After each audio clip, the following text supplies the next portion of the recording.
इस video lecture में हम लोग पढ़ेंगे कंडक्टर और इंसुलेटर के बारे में। यह लेक्चर नंबर 3। यह वीडियो जो है वो लेक्चर 3 होने वाला है। यह लेक्चर 3 होने वाला है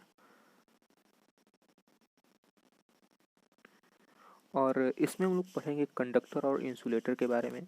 और इसके नेक्स्ट वीडियो में पढ़ेंगे, नेक्स्ट लेक्चर में पढ़ेंगे इलेक्ट्रिक पोटेंशियल और पोटेंशियल डिफरेंस के बारे में। तो आई थिंक हमें स्टार्ट करना चाहिए लेक्चर। अब सबसे पहले तो कंडक्टर और इंसुलेटर क्या होता है। कंडक्टर और इंसुलेटर क्या होता है?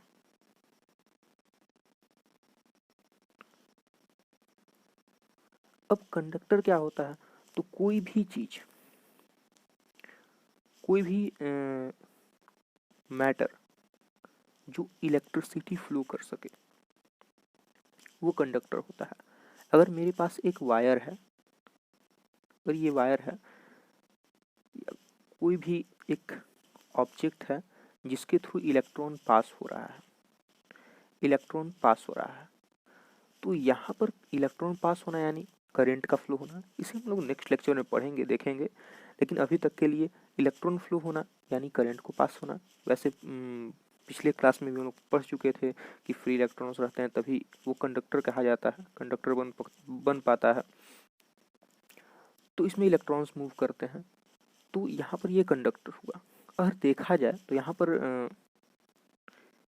यहाँ पर एक डिफिनीशन है कंडक्टर एंड इंसुलेटर का। दो substances through which the electric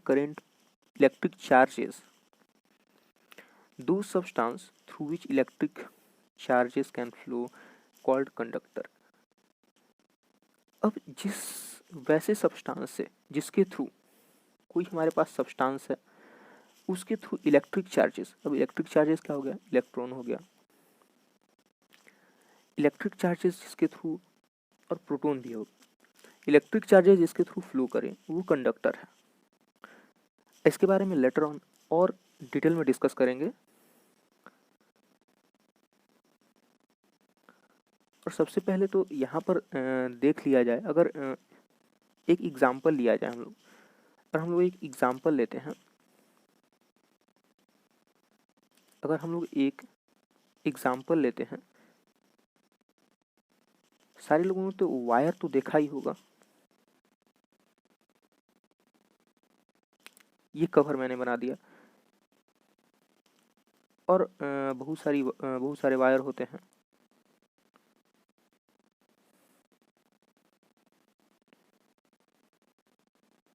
ये हो गया वायर, इसके अंदर से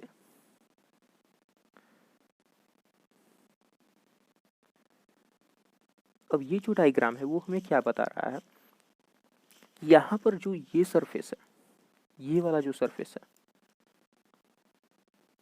जो ये सरफेस है वो क्या है? एक प्लास्टिक कवर है, एक प्लास्टिक कवर है।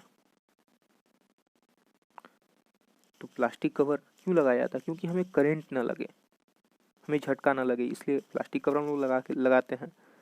तो यहाँ पर, और ये जो है, ये जो वाइट दिख रहा है ये एक मेटल है, और हम लोग जानते हैं metal is a good conductor of electricity. तो कंडक्टर क्या होता है?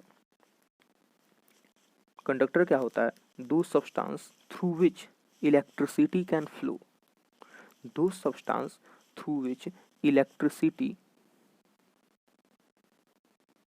कैन फ्लो, तो वो कंडक्टर हो जाएगा, वो हो जाएगा कंडक्टर।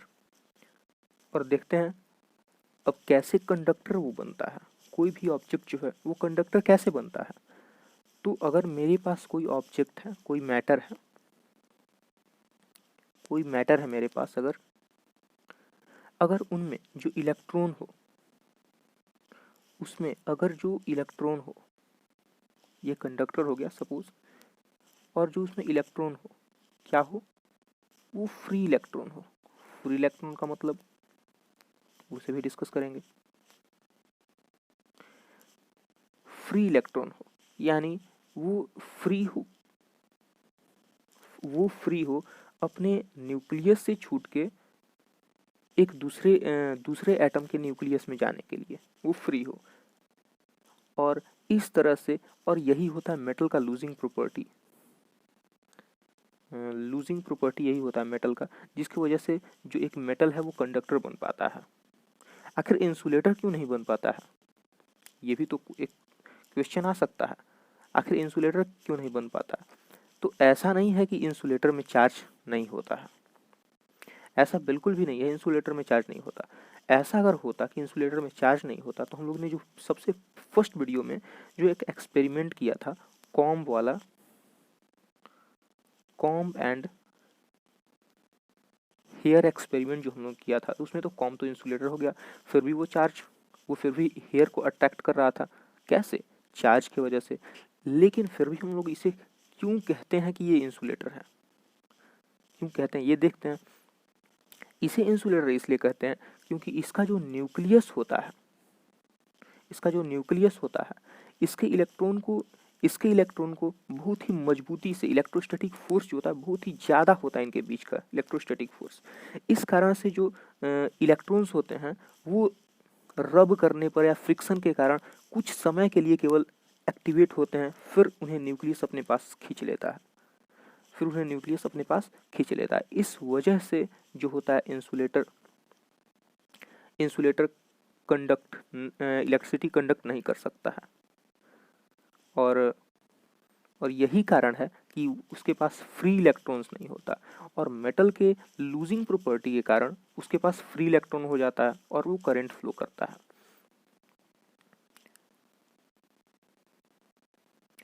अब कंडक्टर को तो देखा हम लोगों ने, इंसुलेटर को भी देख लेते हैं। तो दो substance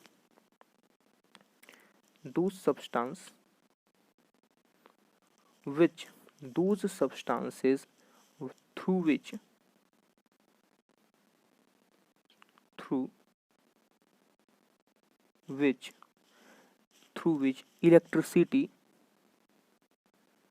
electricity cannot flow, called insulator।